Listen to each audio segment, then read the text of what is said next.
So I am 22 or 24 actually now. Wow. So 22 at the beginning of COVID. So I feel like I'm still 22, but 24 years old in grad school at Belmont University. So I just completed my first year here. I actually did a year of undergrad at Belmont that we'll talk about later, I'm sure. But I've worked as the content creator and sole photographer for their men's basketball team. So that being said, getting to this point, I've done some freelance photography for NFL teams between the Jaguars, Bears, and the Vikings. And I also went to a really small liberal arts school in Michigan where I kind of kickstarted my photography. So that's broad strokes what I'm doing now. I'm actually moving back up to Chicago in a week and a half. Ooh. Really soon. So I am working as the director of content for a startup company called Carry Golf. And I can get into that later as well. But basically, it's an investment firm that I'm working with their social media, marketing tools, things of that nature. So busy, very busy. So, shout out to the Vikings, by the way. I'm from Minnesota, so Yeah, huge Minnesota guy. I'm like glad. the only one I've ever met. So let's back it way up. So, your father is a photographer, correct? He is, yeah. So Well, at yeah. an early age, was that a big influence for you, or how soon did you pick up a camera? I actually started taking photos when I was an eighth grader, which is really young in my book. But seriously started doing it and creating my own portfolio when I was a sophomore in high school. So very early. I've been doing it a long time. Was it your dad's influence, or was it something that like you always knew you wanted to get into? No, it was entirely my dad's influence. And I feel a little guilty saying that. Some people are like, oh, I was really passionate about it. I got into this, but I had a dad, luckily, who saw the importance in it. So he started off, he's a realtor by trade, photographer by passion. And he picked up a camera just to follow us around. I have two younger brothers who played sports as well in, elementary school, high school. So he picked up a camera just to take photos of us because we're from small town Michigan. No one really takes photos of youth sports to begin with because they're painful at times, as everyone knows. So he got into it and was trying to push it on me, saying how important it was, and he wasn't going to do this forever. So that was, looking back, him trying to bond over it, but he was like, no, you have to do this. This is a trade. We're going to learn trades. If you don't do it long term, fine, but at least you'll know how to do it. So by the time I went to college, I had been shooting for 4 years, which was very different than my peers, or at least a lot of them. And my first college visit was at Belmont University and fell in love with the school. But my dad marched me down to the athletic department and he's like, hi, where's the sports information director? And I'm, beat red, so embarrassed. Dad, we're not doing this right now. I'm not good enough for this. At that point, you're 17 and terrified of everything, or at least I was. But sure enough, the sports information director was my boss again this year. He gave me my first job at Belmont for the men's basketball team and the men's soccer team. So definitely my dad probably was the sole reason why I started doing it. And the reason I continued once I hit college, then it became more of a self-motivated job because I actually realized how fun it was and how cool it was. So I definitely wouldn't be doing it without him. He was pretty integral there, but yeah. This is really cool because we can compare your dad's early beginnings to yours. So like, what camera did he first? Do you remember what camera he started with? What camera did you start with? I don't. I have all hand-me-downs. I actually just recently this year bought my first camera body myself, and I've been saving up for it. Yeah, but it's used, so grad school. Nothing wrong with that. No, nothing wrong with it at all. But I'm trying to think back to what he would have had originally. But he started in 2000. Oh, I want to say like 2008, 2009, maybe. So something very old. We shoot Canon though, so if that gives you any kind of feel for it. But I remember maybe a second camera was a 7D or 70D, and I shot with that up until 3 years ago. Like I was really old school. Oh yeah. No, we got its worth. So he actually, I played volleyball. My brothers played basketball, football. We all ran track, the works. So they all definitely got a lot of use. So It's good though. What were those early photos like? His were phenomenal. Like looking back at the equipment that he was using and the technology he had, I don't understand how he got the photos he did. And he never had any type of training. He would go on YouTube and simply look up, how do I take a sports photo? Which is mind-boggling to me. So he actually, after 3 years of doing it, and I think it was at one of the community colleges and also Hillsdale College where I went, he took 2 night classes that were photography classes, but they were only 8-week courses. So nothing too crazy. But he, at that point, was just trying to learn. He was a pretty stubborn, determined guy, and he wanted his stuff to be great. So he would also reach out to everyone under the sun that he would meet as a photographer and just ask tips. They would then in turn around and say, hey, are you in, near Lansing this weekend? Can you shoot this MSU game? And so he started creating this portfolio that was all these Big Ten teams, a couple SEC games, basketball, football, everything in between, volleyball. He did some tennis matches, just the most random stuff, but he would never say no. He was never the guy to say no, always loved moving around. But yeah, he was very self-driven that way. So it was a good example. I think is a very interesting question. I'm pretty sure it is.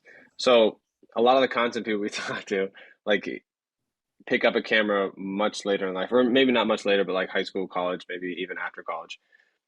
As somebody who grew up with cameras and photography so much part of your life with your dad, do you feel like you grew up with like seeing the world and different aspects of the world like through a lens in terms of like framing and like, you know what I mean? Like walking around and like seeing cars and like buildings and like seeing what a nice photo would look like. And is that something that you feel like was something that happened to you growing up? I think it was because his biggest thing is anyone can take a photo, especially with iPhones. And now obviously compared to 2010, 12, when you're having this conversation, they're so much better even. But he was like, anyone can snap that photo. How are you going to make it interesting? Or like, why would anyone care to look at yours versus theirs? But I would say that in the flip side of that, he was a very editorial style photographer. So everyone now you see is extremely creative. They have the most amazing presets that they create and they play with color and all of that. But I will never forget, we had this old computer in the basement that we would edit our photos on. We're big Lightroom people. And Nice. so hours and hours we're standing at this computer and he would have his laptop and he's showing me how to use Lightroom and I'm on the bigger screen. Anytime I touched color, he's like, stop. Nope, that's not what it looks like. You have to make sure you're just enhancing the photo. You're not altering the photo, which now I'm trying to relearn because you are not staying relevant if you're not becoming a creative in that space. Because photojournalism has obviously its place in sports photography, but the big teams, they know that that can be done by really anybody now. So making sure you stay creative is something that I'm trying to relearn. It's a little difficult, but yeah, I would definitely say my view of the world growing up was a little different in that aspect, but nothing crazy. So I always now make sure to, it was through the lens. I'm always the one with my phone in everyone's face taking pictures now too. I guess that's the difference as well. Every friend group needs someone like that. So it's perfect. Dude, it's crucial. It's crucial to the group. Honestly. So then you get into college, right? And you obviously came in with way more experience than everybody else. What was that like freshman year? Were like people coming to you as like the smart one in the group, like, yo, can you help me on this project or anything like that? So yes and no. I had a few friends that would, but Belmont is an extremely creative school. So if you don't know, it's a music school and a large majority of it is musicians or artists. I took my first photography class at Belmont, but it wasn't even digital photography. They made you start all the way back at film. So you had to shoot in film, you had to develop film, you're in the dark room, things were turning out really poorly because you didn't know how to print yet. So everyone around me, I would say for the most part, felt like they were very creative in their own way, which was intimidating to me. But then on that photography level, there was a lot of time, especially in the athletic department, where some of the adults that were working there didn't use a camera and they needed to if I couldn't be there at the event or things of that nature. So they would ask me different kind of questions. So definitely it was very visible at Hillsdale, I would say. no shade to Hillsdale, but it's a very small liberal arts school. No creative outlets like Belmont. There definitely are some good ones, but not nearly the same. Yeah. Do you ever bring film into any sports, or are you I've done with tried. film? It's really I've freaking tried. hard. It is. It's really difficult. And the only one that I've been a little successful with is golf, because Sure. I've been playing golf and it's also much slower. Yeah. Like I can't take my A lot of phone nice to a scenery. basketball game. Yeah. So Yeah, I get that. not really. I've tried. It's frustrating. Maybe I'll try again soon. That'll help my creative development. So throughout college, right, Mhm. are you shooting multiple different sports, or are you sticking to basketball, football? So a lot of my action stuff is coming from football, basketball. So after Belmont, I do 1 year there, transfer back to Hillsdale to save quite a bit of money. So I'm from the area. My mom teaches there. So it just made sense. But get back and immediately talk to the sports information director there as well, explain my situation, why I'm there. He sets me up to shoot the football season, which is obviously the first thing, but then introduces volleyball as well, which I had taken maybe 2 to 3 games at Belmont and tried to shoot there. Didn't love it because I wasn't good at it. I'd never done it, but did a lot of volleyball at Hillsdale. So we transition out of that into basketball season. So I do a lot of men's basketball, and in turn in the spring do softball, baseball. So kind of did everything at Hillsdale, but the one thing I loved doing that I had never done before was their media days. So all of their marketing materials were coming from these photo shoots that were not being created by photographers. They were just being created by sports information directors, which at a really small school, you don't have the budget to do anything else. Yeah, for sure. So my willingness to say, yeah, I'll take it on. I'll do this. It was my first year, and I should send you guys some of the photos. They're horrible. Like I put up this white sheet and I have a blue light on it. It looks absolutely terrible. You see the light below it. I have no clue what's going on. And just the next year came up with this concept to black out the gym and have these really harsh lights on the sides and the front. And one of my bosses sat me down and they're like, that's a lot better. Can we do that one again next year? Yeah, I won't do the sheet again, I promise. Oh gosh. But yeah, it was fun. Brandon and I, we both played basketball at D3, a super small D3 school, so we completely understand all of that. Yeah. We didn't really have anything.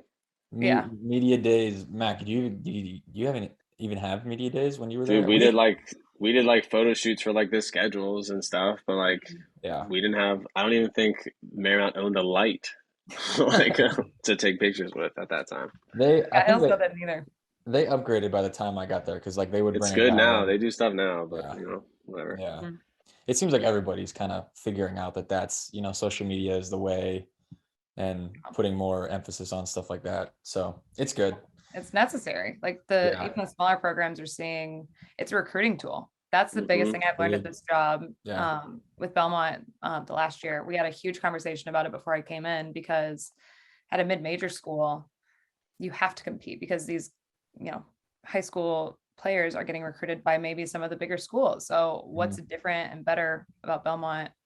And if you're not meeting that certain criteria of you get them in the jersey and do a little photo shoot when they get there on their official visit, it shows. I'm not saying I'm the reason anyone came, but definitely you kind of are, but a little bit. Like a little bit. Yeah. No, but definitely a new side of it that I'd never seen, for sure. Yeah. So then talk to me about the transition back to Belmont. Like you were saying, left for a little bit and then came back. What was that like? Did you pick up the job that you had before? I did. Well, that's actually the only reason I came back. I was looking into grad school like everyone else during COVID, because what else are you gonna do? Yeah. And actually, when I was finishing out my degree, I realized I wanted to work in either professional sports or I wanted to work at a high level collegiate program.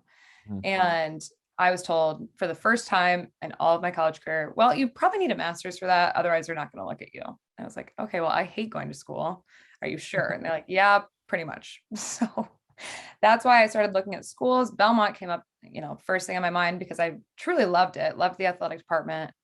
And the transition back was applying for different jobs. Like I applied for a few graduate assistant positions and looked into it that way. But I actually got a call from my old boss. He had seen my resume come across the desk and they had this content creation position opening up. So the girl who did it before was the first student to do it. So they first had a coach create the Instagram. He realized there's no way I can run this correctly. So they hired their first content creator, and she actually now works for the White Sox. She's like the most talented in the world, but the page was looking phenomenal. And they're like, hey, can you run this? And I was like, not that well, maybe. I don't know. I'll try. I was very doubtful because I'd been doing mostly photography, but at Hillsdale, I did start their basketball Instagram and I ran their football page for a little bit, but nothing as big as Belmont. We had 3,000 followers, not even on the football account, and the basketball account had 1,200, maybe. It was like a personal account at that point. So the transition over was good though. I mean, he called me and I was so excited about it. It'd been my favorite job outside of maybe some of my freelance work. So coming back, it was a brand new coach. So the coach that I knew and had worked with was gone. He had retired. But Coach Casey was phenomenal. And there was 3 returning assistant coaches that I had known before. So that helped. So I had the same direct boss, 3 identical assistant coaches. And actually the 5th years were being recruited when I was here my freshman year. So my first day back, it was almost exactly a year ago, the first week of June. And I was getting introduced to the team. I'm like, hi, Mary-Kate, this is what I'll be doing. If you see me with a camera in your face, don't be alarmed. That's my job. And a couple of them looked over at me with a weird look on their face. I'm like, yes, we've met. Like I was here way back when. So it was a cool full circle moment for sure in that way. Also helps that Belmont has a solid basketball program and has for a very long time. Yeah, they do. Yeah, that was the Rick Bird effect for the longest time. He's legendary. And actually, fun fact, he's trying to become a sports photographer. So his wife is a semi-pro tennis player, or at least a really great tennis player. I forget now. And he follows her around with a camera and he'll send me photos that he takes asking like what to change. It's really asking from tips from the boss. Yeah, right. How weird. How weird is that? But yeah, it was a pretty smooth transition. So I'm sad to leave, but ready to work full time. So take me through like a day in the life of a content creator. What is that like for those out there that don't really get it? It's not your 9 to 5, obviously. It's very sporadic, and you can plan out content as much as you'd like, but especially in the sports world, something's going to come up. There's going to be an award that someone got, someone's going to transfer in, like things happen all the time.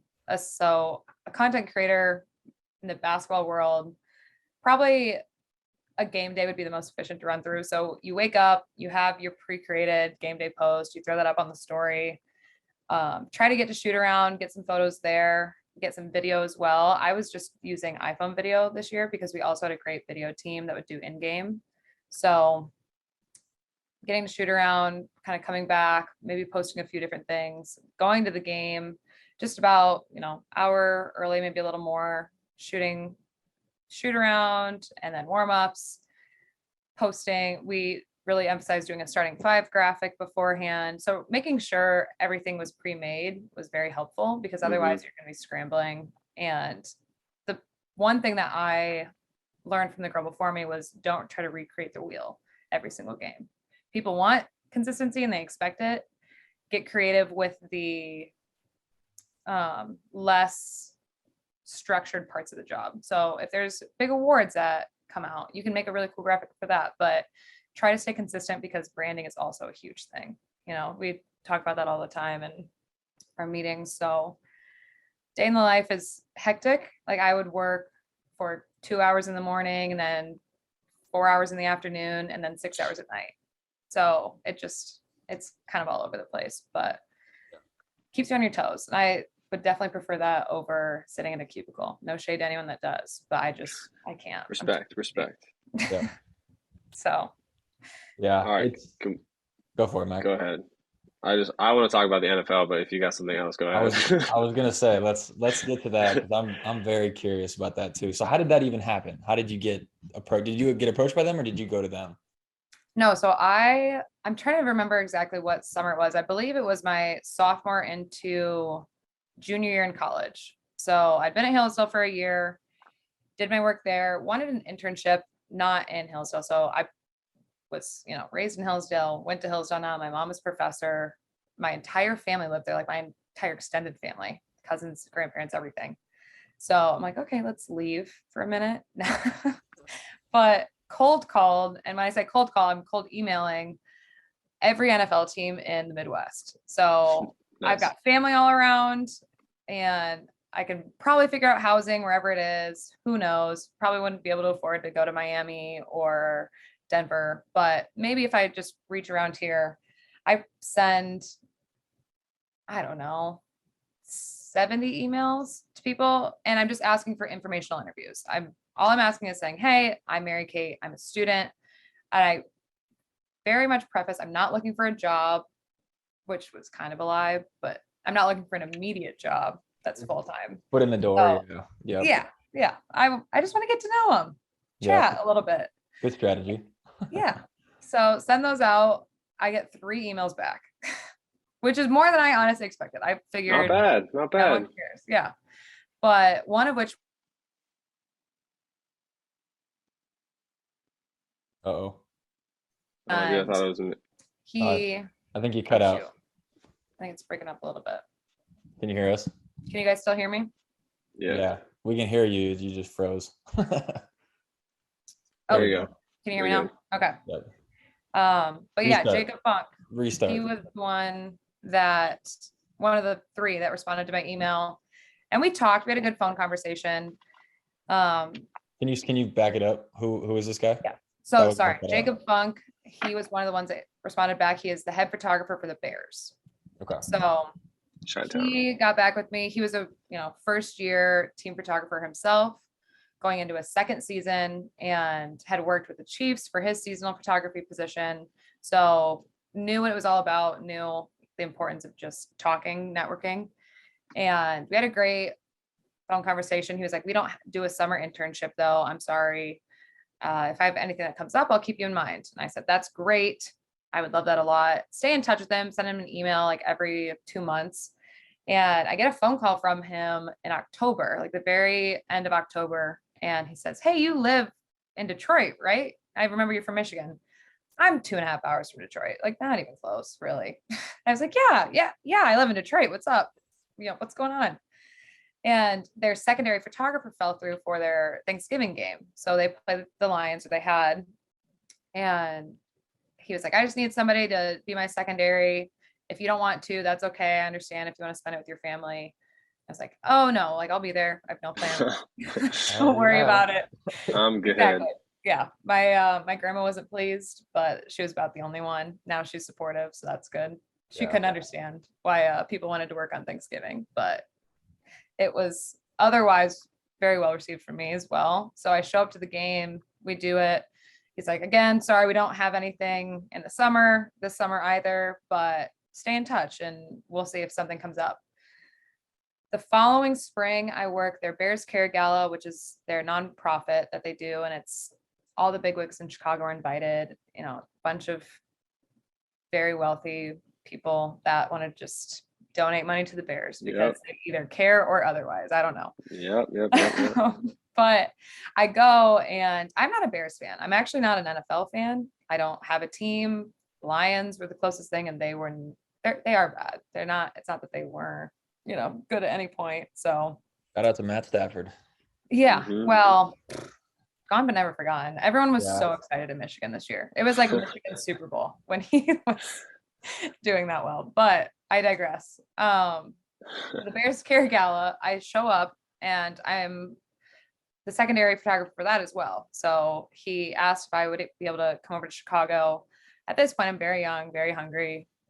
3-hour drive is nothing, again, to work an event like this. But the problem was I go and he's like, okay, you just have to take photos of the players interacting with these donors. They're not wearing jerseys. They're in tuxes. And outside of the fact that like most of them, you can tell they're football players, I don't know their names. Like I can't tap them on the shoulder and be like, oh, hey, now it'd be Justin, can you turn around? So I have no clue. And I'm walking around very aimlessly for about 20 minutes before I realized you just have to ask them their names. I just go up and be like, hey, I'm MaryKate. What's your name? Very well received, actually. I was terrified to do it because I'm figuring there's a lot of big egos in the room, but actually was maybe better than me just yelling their name across the room. So that was probably my favorite event that I've worked for them. And I went on, they had their 100th season celebration that same year. So I worked that. That was a 4-day event where Bears super fans just flocked in, faces painted, players are doing autographs, they're doing panels. So I'm shooting that event and I'm also running cards. So just getting things back to a media room for my boss or corralling people where they need to be. So that was another big one. And the following season, I think I did 3 games with them. So Jacob just called me when they needed somebody for either 2, I think it was 2 home games and the Detroit game again. So just maintain the relationship, stayed annoying, kept emailing him. Yeah. But after that, I, met photographers when they would come and visit. So the visiting team photographers, I'd always try to introduce myself. And I was referred to the Vikings. That was my first team that I worked with besides the Bears. And their photographer knew one of the other, he's actually the Bulls video director now, but he was doing some photography work with the Bears and he referred me there. But it's just a really small world. Like they then referred me on to the Jaguars photographer because he worked for the Vikings at one point. And we had a 2-minute conversation. So it's pretty bizarre, actually, how small of a world it is. And I always make the joke, I could probably talk to a wall if I had to. So I'm networking all the time. So it's a big task off the bat, but once you're in there, like everyone knows everybody, which is any industry. High schools or like colleges should teach like a networking class and just teach people how to like talk to people. Right. Like I was forced to do it. Yeah. Yeah, it's crazy. Like if you can talk to people and create a connection with somebody, like sky's the limit. Yeah, absolutely. So I, being an oldest child, I was forced to do it my whole life. Like I talk with everybody, but if you don't know how to, it's hard and it's a disadvantage. So it's actually been one of the main consistencies through all of our guests that are content creators on the show is just everyone's like networking. That's how you got to make it happen. Yeah. So, what sport do you prefer? Football or basketball? Shooting. I just got to know. That's also tough because it's like college basketball or NFL. But still, college basketball. Isn't that wild? I mean, I've loved every single NFL gig, and there's no comparable feeling to kind of being on that field and walking out and doing that because it's bizarrely quiet. It's very quiet down there with all the screaming fans, but basketball, I've just grown up around. My brother played, my mom played, all of my family has played, my cousins are all fantastic. And to me, it's just the fast pace of it as well is much more interesting and allows for an easier outlet to be creative. Whereas football, you have to be very, very creative to get a good shot because they're very far away or there's minimal action around you. So my personal bias and my laziness says basketball, but football would be a much better challenge, I think. What is the best piece of advice you've gotten throughout your career? You're going to get told no more times than you're going to get told yes. So just keep pushing through it because if you listen to any of the no's, you're not going to get anything done. And I've been told no a lot. So sweet. What is your biggest failure? And first of all, did you learn anything from it? And then if so, what did you learn from it? My biggest failure would be, I don't know. That's hard. My biggest failure was, well, I actually recently just got denied a job I proposed at Belmont and just to stick around for another year so I could continue doing the content stuff. But then in turn, a month later, I am moving to Chicago with a job offer and potential networking opportunities. So I would have loved to stay at Belmont, but I guess, again, with the no's, you just got to keep going. And this is always a good one. If you got, let's go with 10, I guess. If you received $10 million, what would be the first thing you spend it on? I had to take out loans for the first time this year for school. I'd pay off my loan and then I would buy, let's see, my mom a house. Is that a cute answer? It's adorable. But then I would probably buy myself a condo and a really nice wardrobe, actually. I got the advice 2 months ago. Was the photographer for the NFL, like the NFL director, and he doesn't own a camera. So he said to get rid of cameras and just rent them when you're that, successful. And I said, that is bizarre, but sure. I absolutely hate that. What is a common myth about your job that you can debunk? Let's go with like content creation or sports photography, either or. I would say for both is that anyone can do it. Like that is the most infuriating thing to hear is they're like, oh, well, it's just social media. Like I have social media. I can do that. Or, oh, I can take sports photos. It can't be that difficult. I know what the game is. No, you can't. I've been doing this for a long time for a reason. So is everyone else. Or at least you can put in a lot of time. So. Yeah. All right. And last one. If you weren't a content creator, if you weren't a sports photographer, what would you be doing? Right now, what I would be doing is probably something still in the digital space with athletics, but my dream job is to be a florist. A florist? Yeah, in like 20 years. Yeah.